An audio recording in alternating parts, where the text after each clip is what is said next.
তা আওয়ামী লীগ থাকলে বিএনপির অস্তিত্ব থাকবে, আওয়ামী লীগ না থাকলে বিএনপির অস্তিত্ব থাকবে না, এটা বিএনপির বোঝা উচিত। একটা গণতান্ত্রিক ধারা আমরা নিয়ে আসতে চাচ্ছিলাম। 2009 সাল থেকে 2024 সাল পর্যন্ত বাংলাদেশে গণতান্ত্রিক ধারা অব্যাহত ছিল, কিন্তু ইউনূস ক্ষমতা এসেছে সম্পূর্ণ অগণতান্ত্রিক। কাজে আমি সাবধান করে দিচ্ছি, এই বিএনপি জামাত যথেষ্ট হয়ে গেছে, কিন্তু প্রত্যেকের চেহারা মনে রাখতে হবে, একজনকেও ছাড় দেওয়া হবে না।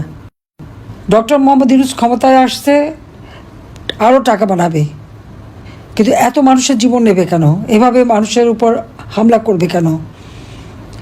একের পর এক মানবাধিকার লঙ্ঘন করে যাচ্ছে, আর সমস্ত দোষ আমাদের উপরে দিচ্ছে। আমার আওয়ামী লীগের লোক মেরে সেখানে আন্তর্জাতিকভাবে সব জায়গায় সে প্রচার করে বেড়ায়, যেগুলি সব আওয়ামী লীগ করে।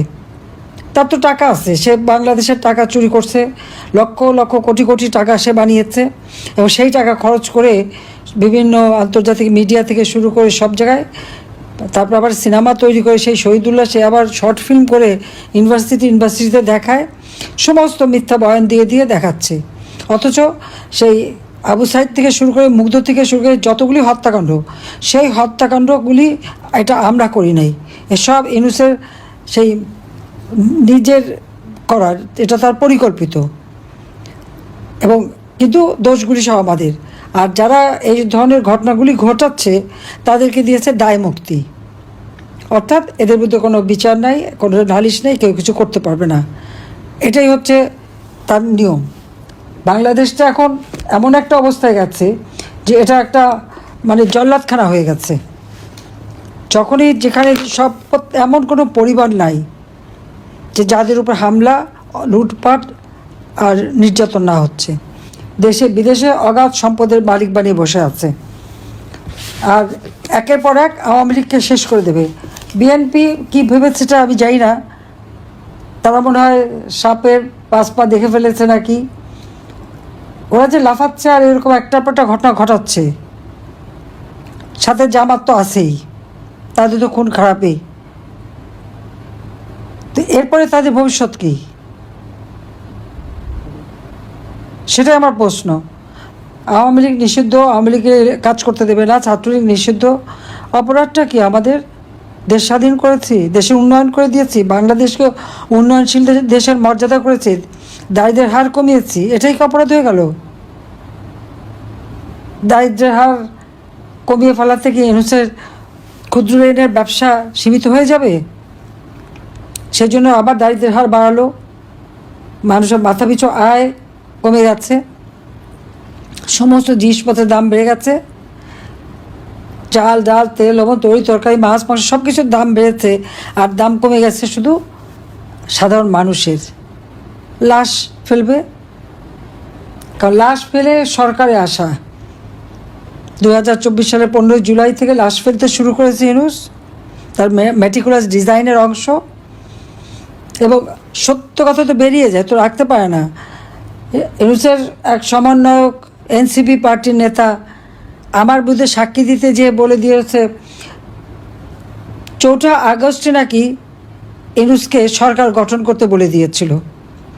জনগণের ভোটে নির্বাচিত সরকার প্রধান আমি, সেই ক্ষমতায় থাকতে আরেকজনকে এইভাবে সরকার গঠন করতে অনুরোধ করা কী কারণে? সংবিধান লঙ্ঘন করা, স্বাধীনতা সার্বভৌমত্ব লঙ্ঘন করা। আর ইউনূস এবং তার উপদেষ্টা সবারই তো আবার বিদেশি নাগরিকত্ব আছে। যে কটা উপদেষ্টা নিয়ে এসেছে তার বোধহয় 60% তো বিদেশি নাগরিক। আর ইউনূস নিজেরও তো বাংলাদেশে একটা পাসপোর্ট তার আছে, কিন্তু সে কোথাকার নাগরিক সেটা তো আমরা জানি, একেবারে জানি না তা তো না। যত টাকা সব বিদেশেই তার বিনিয়োগ, বাংলাদেশে না। বাংলাদেশে মানুষের জন্য কখনো কিছু করবে না। আর সেই লোকটা শ্রমিকের অর্থ আত্মসাৎকারী, দণ্ডিত একটা মানুষ, সাজাপ্রাপ্ত শ্রমিক আদালতে। তার বিরুদ্ধে 6টা মামলা ছিল দুদকের, সব বাতিল। ট্যাক্স ফাঁকি দেওয়ার মামলা 6 আগস্ট যেটা রায় হওয়ার কথা, সব মামলা প্রত্যাহার করে নিয়েছে। তো কোনো নিয়ম নাই, আইন নাই, আদালত নাই, কিচ্ছু নাই, সব জায়গায় দলীয়করণ। নির্বাচন কমিশন, দুর্নীতি দমন কমিশন, পাবলিক সার্ভিস কমিশন, উচ্চ আদালত, সব কিছুতে তাদেরকে সব এই জঙ্গির ভয় দিয়ে সব পদত্যাগ করানো এবং সেখানে দলীয় লোক বসানো। বেশিরভাগই জামাতের লোকরা বিভিন্ন জায়গায় বসে আছে, আর বিএনপি হলো লুটপাটে ব্যস্ত আর আওয়ামী লীগ নিধনে ব্যস্ত। তা আওয়ামী লীগ থাকলে বিএনপির অস্তিত্ব থাকবে, আওয়ামী লীগ না থাকলে বিএনপির অস্তিত্ব থাকবে না, এটা বিএনপির বোঝা উচিত। একটা গণতান্ত্রিক ধারা আমরা নিয়ে আসতে চাচ্ছিলাম। 2009 সাল থেকে 2024 সাল পর্যন্ত বাংলাদেশে গণতান্ত্রিক ধারা অব্যাহত ছিল, কিন্তু ইউনূস ক্ষমতা এসেছে সম্পূর্ণ অগণতান্ত্রিক, অবৈধভাবে, সংবিধান লঙ্ঘন করে এবং ধাপ্পাবাজি দিয়ে। সেই হাইকোর্টের যে মতামতের কথা বলা সেটাও মিথ্যাচার, আমার পদত্যাগের ছবি সেটাও মিথ্যা, আমি যে চিঠি লিখছি সেটাও মিথ্যা, সব ভুয়া, সমস্ত ভুয়া ঘটনা তথ্য দিয়ে ক্ষমতা দখল করে এখন আওয়ামী লীগ নেতা কর্মী হত্যায় যজ্ঞে নেমে গেছে। ইউনূসের কি, তার তো বিদেশি আর উপদেষ্টা তো ভাগবে, তো যারা দেশে আসছে তারা কোথায় যাবে? এই জঙ্গি সন্ত্রাসীরা যাবে কোথায়? এদের বিচার একদিন হবে। আজকে সারা বাংলাদেশের আকাশ বাতাস মাহারা সন্তানের কান্না, স্বামীহারা স্ত্রীর কান্না, পিতাহারা সন্তানের কান্না, ভাইহারা ভাইয়ের কান্না, ভাইহারা বোনের কান্না, বোনহারা ভাইয়ের কান্না, এই তো চলছে বাংলাদেশে। আর কত মানুষ কষ্ট পাবে? আমি দেশবাসীকে বলবো যে সবাই যেভাবে আছেন রুখে দাঁড়ান, সবাইকে প্রতিবাদ করতে হবে, সবাইকে এক হতে হবে, তাহলে এই দুঃশাসন থেকে আপনারা মুক্তি পাবেন। আমি আছি আপনাদের পাশে, আমি থাকবো। আমিও তো বাবা মা ভাই সব হারিয়েছি।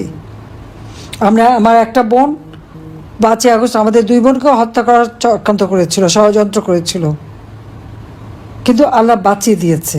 প্রতিবারই এভাবে আমি বেঁচে যাই। আমার বিরুদ্ধে সাক্ষী দেওয়ানোর জন্য সেই major general Zia, police officer, পুলিশের আইজিপি মামুন থেকে শুরু করে জনে জনে লোকদেরকে সাজা দিচ্ছে, অত্যাচার করছে, নির্যাতন করছে, আমার বিরুদ্ধে সাক্ষী দেওয়াবে। আর সাক্ষী দেওয়া তো লাগে না, আবু সাইদের বাবাই তো সাক্ষী দিয়ে গেছে। আমি তো আবু সাইদকে হত্যা করি নাই, হত্যা করিয়েছে ডক্টর মোহাম্মদ ইউনূস তার মেটিকুলাস ডিজাইনের অংশ হিসাবে, মাস্টার মাইন্ড দ্বারা। এই জন্যই তো তার বাবাকে সাক্ষী দেওয়ার জন্য যতই শিখিয়ে পড়ে আনে, সে কি বলেছে, আবু সাইদের মাথায় গুলি লেগেছে, আর সারা দুনিয়া দেখেছে আবু সাইদ বুক পেতে দিয়ে গুলি নিয়েছে। তার ডেড বডিতে, যদি পুরো ডেড বডিটা লক্ষ্য করবেন দেখবেন সে রাবার বুলেটে সমস্ত শরীর ঝাঁঝরা হয়ে আছে, কিন্তু কোনো ম্যাটার বুলেট কিন্তু সেখানে নাই। কাজে পুলিশ তো এ ধরনের অস্ত্র ব্যবহার করেনি,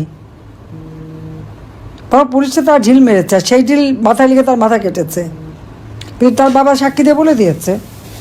তো এখন ইউনূস কী বলবে? তার সাজানো নাটক মামলার নিজের সন্ত্রাসী, জঙ্গি, দুর্নীতিবাজ, অর্থ আত্মসাৎকারী, আর নিজের দায়ভার চাপাচ্ছে আওয়ামী লীগের অগণিত নেতা কর্মীদের উপর, আর আওয়ামী লীগকে একের পর এক অত্যাচার, নির্যাতন।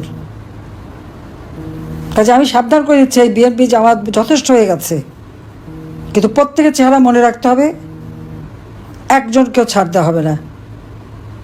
সবগুলি বিচার তো হবেই হবে, আর তাদের মব সন্ত্রাস করেছে ওর জবাব দেওয়া হবে। আর যত ঘর বাড়ি যা কিছু পুড়িয়েছে, ভেঙেছে, করেছে, ইনশাআল্লাহ এদের ব্যাপক সম্পত্তি, হাজার হাজার কোটি টাকা বানিয়েছে ইউনূসের চালা চামুন্ডারা, ওই সব টাকা এই সমস্ত কম্পানসেশন হিসেবে দিয়ে দেবো সবাইকে। আল্লাহ যেন সেই দিনটা দেয়, শুধু সেই দোয়া করেন। আমি আছি আপনাদের সাথে, দেশের মানুষের সাথে।